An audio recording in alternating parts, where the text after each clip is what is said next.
যেন একের পর এক নজির গড়ারই শপথ নিয়েছেন প্রধানমন্ত্রী তারেক রহমান। দায়িত্ব গ্রহণের পর নিজের নিরাপত্তা বহরে গাড়ি কমিয়েই থামেননি তিনি। এবার রাষ্ট্রের খরচ কমাতে তার সরকার প্রত্যাহার করে নিয়েছে মন্ত্রীদের পুলিশ প্রোটেকশন এসকর্ট বা বিশেষ নিরাপত্তা বহর।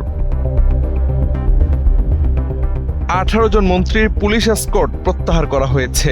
তবে একজন উপদেষ্টা এবং 6 জন জ্যেষ্ঠ মন্ত্রীর এই সুবিধা বহাল থাকবে। ঢাকা মহানগর পুলিশ সূত্র জানিয়েছে 20 জুলাই 18 মন্ত্রীর প্রোটেকশন এসকর্ট প্রত্যাহার করা হয়। তবে সরকারি নিয়ম অনুযায়ী গানম্যান, বাড়ির প্রহরী এবং ঢাকার বাইরে সফরকালে বিশেষ পুলিশ প্রোটেকশন সুবিধা বহাল থাকবে।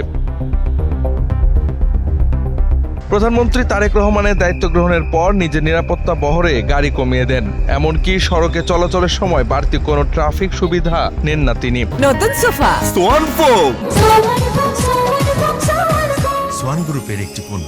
সাধারণ মানুষের মতো ট্রাফিক সিগন্যালে থেমে যায় তার গাড়ি বহর। ট্রাফিক পুলিশের সংকেত পাওয়ার পর আবার চলা শুরু করে প্রধানমন্ত্রীর গাড়ি।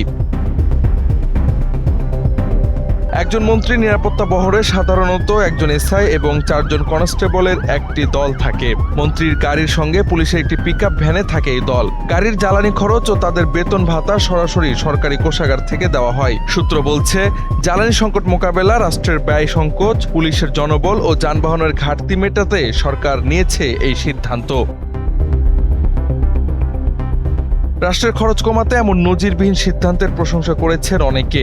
যদিও প্রধানমন্ত্রী সহ অন্যান্য মন্ত্রীদের সিকিউরিটির বিষয়টি নিয়েও হচ্ছে আলোচনা। ব্যয় কমাতে গিয়ে যেন রাষ্ট্রের গুরুত্বপূর্ণ ব্যক্তিবর্গ কোনো হুমকির মুখে না পড়ে, সেদিকেও খেয়াল রাখার পরামর্শ বিশেষজ্ঞদের।